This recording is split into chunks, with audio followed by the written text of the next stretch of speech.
Hey everyone, welcome back to new video. Let's talk about Khatron Ke खिलाड़ी season 15। खतरों के खिलाड़ी 15 में अब स्टंट्स के साथ साथ कंटेस्टेंट्स के बीच के इक्वेशंस भी काफी ज्यादा इंटरेस्टिंग होते जा रहे हैं। और रिसेंटली शगुन शर्मा ने एक इंटरव्यू में गौरव खन्ना को लेकर कुछ ऐसी बातें बोली थी जिससे ये तो समझ आ ही गया था कि दोनों के बीच कुछ खास अच्छी बॉन्डिंग नहीं है। शगुन ने अपने इंटरव्यू में गौरव के बिहेवियर को लेकर काफी सीरियस बातें बोली थी और उन पर बुलिंग का एलिगेशन भी लगाया था। शगुन के इंटरव्यू को देखने के बाद ही लोगों को फील होने लगा था कि शगुन और गौरव के बीच इक्वेशंस उतने अच्छे नहीं हैं। और अब जो लेटेस्ट एपिसोड्स आ रहे हैं उनमें हमें ये चीज एक्चुअली देखने को मिल रही है। दोनों के बीच जो डिफरेंसेस है वो अब स्क्रीन पर भी क्लियरली नजर आ रहे हैं। एंड फिर अभी लेटेस्ट एपिसोड में एक ऐसी सिचुएशन आई जहाँ फियर फंदा को लेकर शगुन और गौरव के बीच में डिसएग्रीमेंट हो गया। अब पहले ये समझ लेते हैं कि एक्चुअल में हुआ क्या था। लेटेस्ट एपिसोड में कंटेस्टेंट्स ने पहले एक काफी difficult molten wax challenge face किया जिसमें उन्हें गरम वैक्स को टॉलरेट करके उसे कलेक्ट करना था। ये टास्क काफी फिजिकली डिमांडिंग था और व्यूअर्स ने भी इस टास्क को लेकर काफी रिएक्शंस दिए थे। इसके बाद एलिमिनेशन सीक्वेंस आया।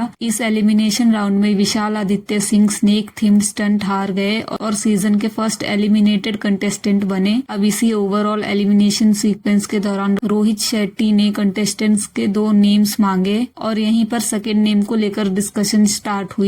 शगुन के अकॉर्डिंग इसी कन्वर्सेशन में उन्हें फियर फंदा लेने के लिए कहा गया और शगुन का क्लेम है कि उन्हें जो रीजन दिया गया वो था कि उन्हें शो में इनफ फुटेज नहीं मिल रही है और अगर वो फियर फंदा करेंगी तो उन्हें फुटेज मिलने लगेगी। अब ऑब्वियसली शगुन को ये बात पसंद नहीं आई। उसका पॉइंट था कि अगर किसी कंटेस्टेंट को सिर्फ इसीलिए फियर फंदा के लिए भेजा जा रहा है क्योंकि उसको फुटेज नहीं मिली तो ये रीजन उन्हें बिल्कुल सही नहीं लगा और यहीं पर शगुन और गौरव के बीच डिसएग्रीमेंट हुआ। देन एपिसोड एयर होने के बाद शगुन ने डिसाइड किया कि वो अपनी साइड पब्लिकली एक्सप्लेन करेगी, इसीलिए उसने इंस्टाग्राम पर 10 पॉइंट क्लैरिफिकेशन पोस्ट की। उसने स्टोरी में सिर्फ ये नहीं डाला कि मुझे फुटेज वाली बात बुरी लगी, उसने पूरा सीक्वेंस एक्सप्लेन किया। डे 1 से कंटेस्टेंट्स की अंडरस्टैंडिंग क्या थी, रोहित सर ने क्या पूछा, फियर फंदा को लेकर क्या कहा गया, उन्होंने डिसएग्री क्यों किया और उनका रिएक्शन एपिसोड में किस तरह एडिट हुआ। तो चलो अब शगुन की स्टोरी को पॉइंट बाय पॉइंट समझते हैं। शगुन ने सबसे पहले क्लैरिफाई किया कि since day 1 we had a common understanding whoever loses the task would be considered for the pain auction। यानी शगुन के अकॉर्डिंग शो के फर्स्ट डे से कंटेस्टेंट्स के बीच ये अंडरस्टैंडिंग थी कि जो कंटेस्टेंट टास्क लूज करेगा उसको पेन ऑक्शन के लिए कंसीडर किया जाएगा। तो शगुन के अकॉर्डिंग ये कोई रैंडम या सडनली बनाया गया रूल नहीं था। पॉइंट नंबर 2,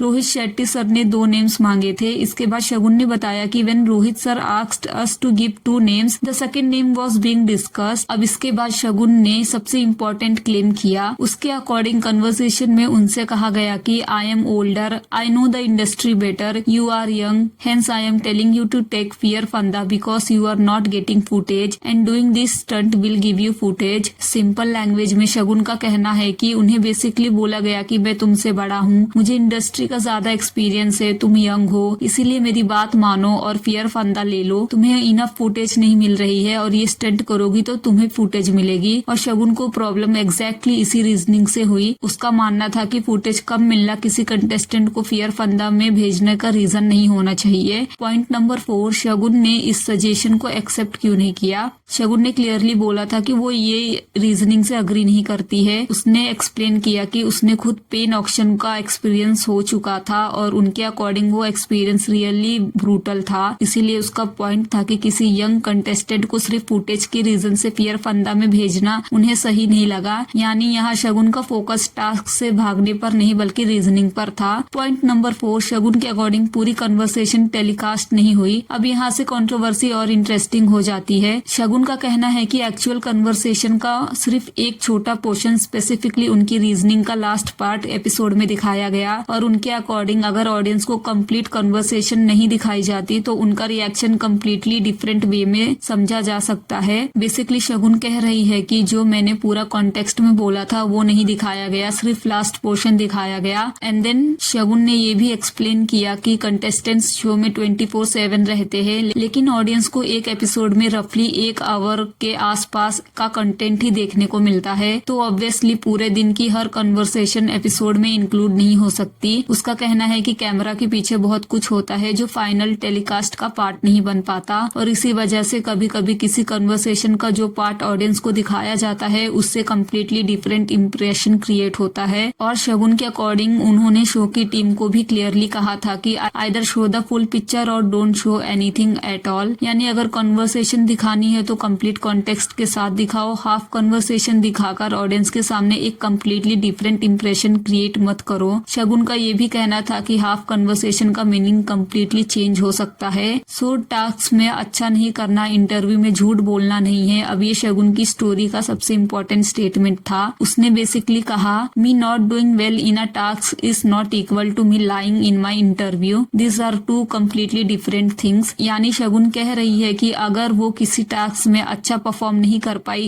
इसका मतलब ये बिल्कुल नहीं है कि उन्होंने इंटरव्यू में जो कहा था वो झूठ है। दोनों कम्प्लीटली डिफरेंट इश्यूज है। ये स्टेटमेंट उसके अर्लियर इंटरव्यूज के कॉन्टेक्स्ट में भी इम्पोर्टेंट है, जहां उसने गौरव के बिहेवियर को लेकर बुलिंग के एलिगेशंस लगाए थे। सो आगे शगुन कहती है कि उन्हें समझ है कि ऑडियंस उनकी परफॉर्मेंस को लेकर अपनी ओपिनियन रखेगी और वो कम्प्लीटली फेयर है। अगर किसी व्यूअर को लगा कि शगुन ने स्टंट में अच्छा परफॉर्म नहीं किया तो वो उनकी ओपिनियन है। अगर किसी को उनका डिसीजन गलत लगा तो वो भी बोल सकते हैं। शगुन का इशू क्रिटिसिज्म नहीं है, उनका इशू ये है कि उनकी परफॉर्मेंस को उनके इंटरव्यू में बोले गए स्टेटमेंट्स की क्रेडिबिलिटी से कनेक्ट नहीं किया जाए। और लास्ट में शगुन ने लिखा कि standing up for yourself should not depend on how famous the other person is, यानी सामने वाला कितना फेमस है, कितना सीनियर है या इंडस्ट्री में उसकी पोजीशन क्या है, इस वजह से किसी को अपनी बात रखने से पीछे नहीं हटना चाहिए। और ये स्टेटमेंट ऑब्वियसली गौरव के साथ चल रही उनकी ओवरऑल कंट्रोवर्सी के कॉन्टेक्स्ट में और भी नोटिसेबल हो जाता है। So with this that's it for today. आपको क्या लगता है कि इस सिनेरियो में कौन गलत है कौन सही है, कमेंट में जरूर बताना।